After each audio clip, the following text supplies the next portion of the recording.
world saw images it couldn't forget. Children wasting away while governments did nothing. 3 million lives lost in a conflict most have never heard of. This is the Biafran War, the story Nigeria doesn't tell. Nigeria gained independence with hope and promise. Africa's most populous nation. Over 250 ethnic groups united under one flag. The British left behind a country they had drawn on maps. They also left behind a ticking time bomb. 3 major groups divided this new nation: the Hausa Fulani Muslim North, the Yoruba West, the Igbo Christian East. The British had played them against each other for decades. Independence didn't erase those wounds. It ripped them wide open. January 1966. Young military officers launched a coup. The Prime Minister was removed. Regional premiers eliminated. Most of the plotters were Igbo. Most of the victims were Northerners. Nigeria saw it as an Igbo power grab. Revenge was coming. July 1966. Northern officers struck back. They overthrew the Igbo head of state. Igbo officers were targeted across barracks nationwide. Lieutenant Colonel Yakubu Gowon seized power. The cycle of violence had only begun. September 1966. Mobs attacked Igbo communities across northern Nigeria. 30,000 perished in weeks. Homes burned. Businesses destroyed. 2 million Igbos fled east, carrying nothing but trauma and one question: how can we remain part of Nigeria? Colonel Odumegwu Ojukwu governed the eastern region. Oxford-educated, charismatic, defiant. He saw no future for his people inside Nigeria. On May 30th, 1967, he made the unthinkable choice. He declared independence. The Republic of Biafra was born. Lagos called it rebellion. Ojukwu called it the only way to survive. Gowon's response came without hesitation. No secession, no negotiation, no compromise. Nigeria would remain one, by any means necessary.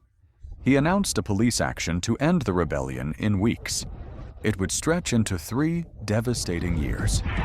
Biafra surprised everyone. Their forces advanced into the Midwest.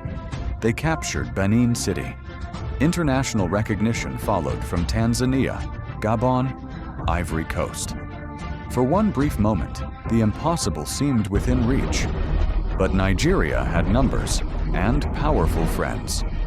Britain and the Soviet Union armed the federal side. Egyptian pilots flew missions overhead. Town by town, Biafra was pushed back. The new nation shrank smaller every month. Then came Gowon's most devastating strategy: surround Biafra, block every port, let nothing through. No food, no medicine, no supplies. What the military couldn't finish, hunger would. The blockade created a humanitarian catastrophe. Food supplies vanished. Medicine ran out. Biafran children became the face of famine worldwide. Photographers captured images that haunted the globe. 1 million young lives lost. And still, the blockade held. The world watched in horror. Protests filled streets in London, Paris, New York. Celebrities demanded intervention, but governments chose silence. Britain kept arming Nigeria. America stayed neutral. The UN did nothing.